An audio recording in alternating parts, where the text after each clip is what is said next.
Morning,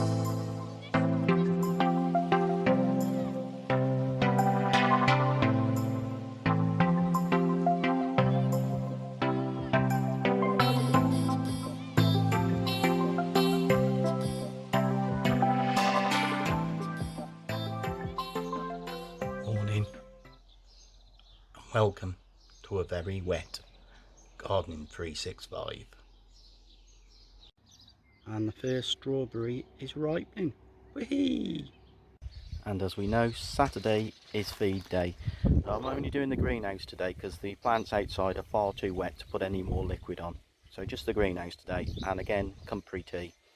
If you don't know what I mean by comfrey tea, you've not watched the previous videos, so binge watch, okay, and you'll know exactly what I'm about to do.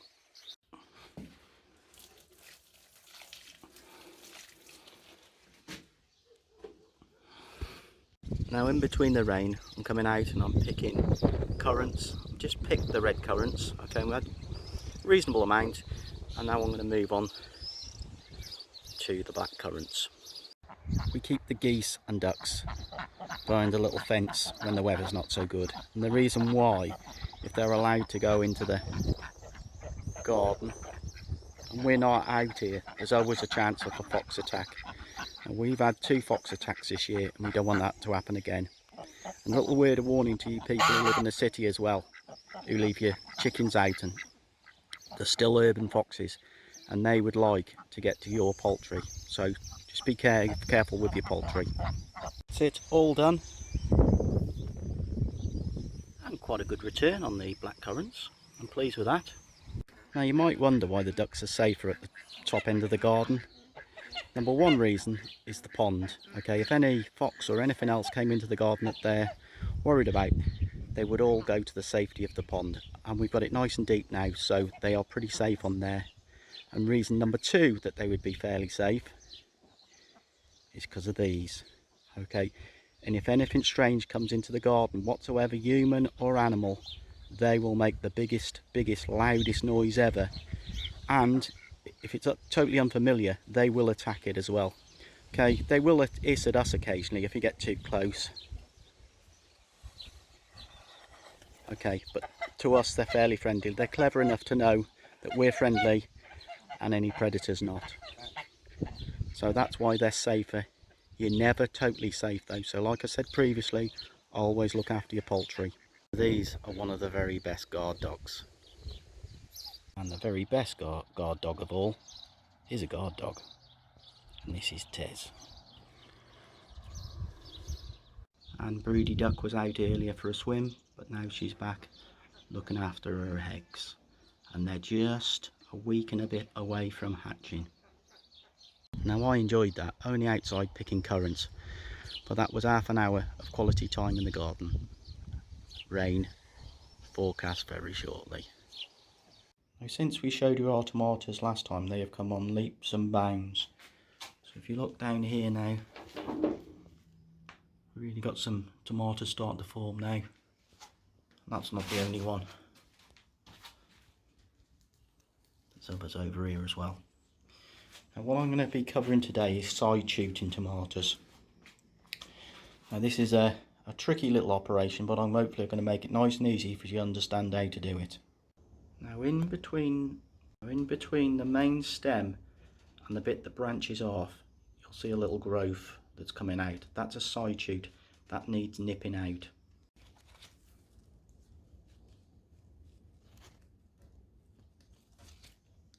Nipped out. Now if you get any really big side shoots, they might need cutting off with a sharp knife. And also as maintenance, you can take off the bottom leaves as well, but not too high. And as you can see, I've not nipped a few of the lower ones off, but not all of them. And also you've got to be very careful that you don't nip the stems that are coming out with flowers on. That's where your tomatoes will form. This is where it gets tricky. You've got the stem, you've got the leaf, and then around about the second truss you always get one of these big ones. It looks like it's almost trying to grow up as the main tomato. That needs nipping out, unless what you'll do is you'll form 2 and that will take some of the goodness out of the tomatoes that you're trying to grow. You'll grow smaller tomatoes. So that needs coming out, but be very, very careful on that side shoot just below your second truss. Your chilies, peppers, cucumbers don't need side shooting the same as tomatoes. Okay, and I've got about this many bits that I've cut off. Now then, whatever you do, don't leave them in your greenhouse, because it's naughty. And you know what happens if you're naughty. Come on, the compost heap.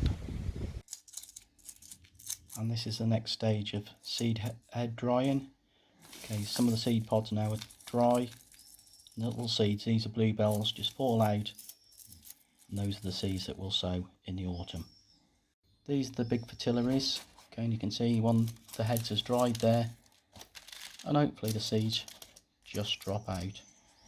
I definitely wouldn't do the ones that are green yet, they're not quite ready. A nettle. Warning. Be careful, young ones, they sting. And look who's joined me.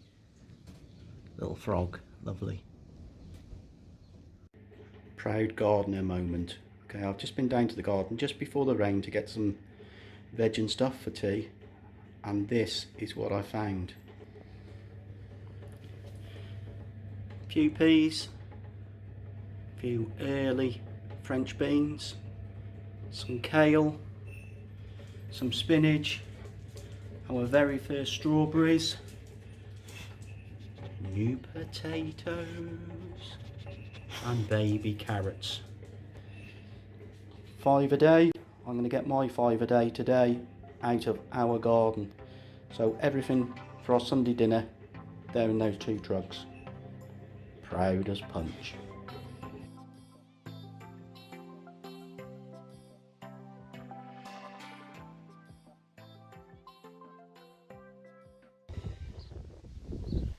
Morning.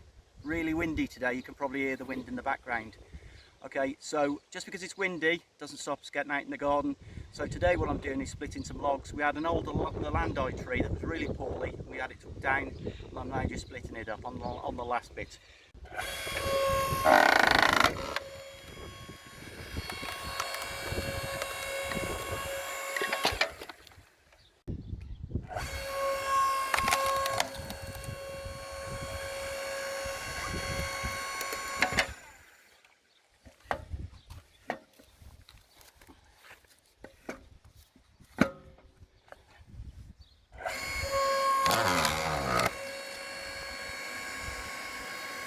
And it's a bit easier than an axe.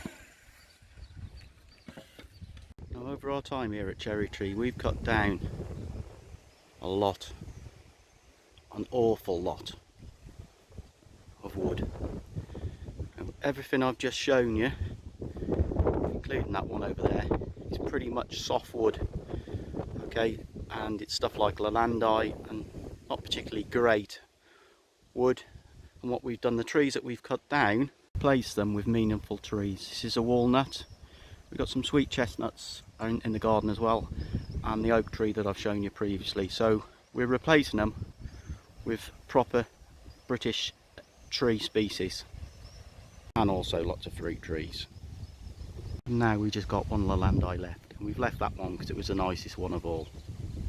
We've got birch trees, ash trees behind the totem pole, maple, crabapple, and of course our big cherry trees. Now that concludes a very windy Gardening 365. Facebook page is doing really well. I'm really pleased with that. We're nearing 500 members in just under a month. YouTube channel still needs some help. I need as many people to subscribe to that as possible. So make sure you get along to YouTube, subscribe, and also keep inviting your friends on Facebook. Okay, the help is really appreciated, so thank you very much. Bye.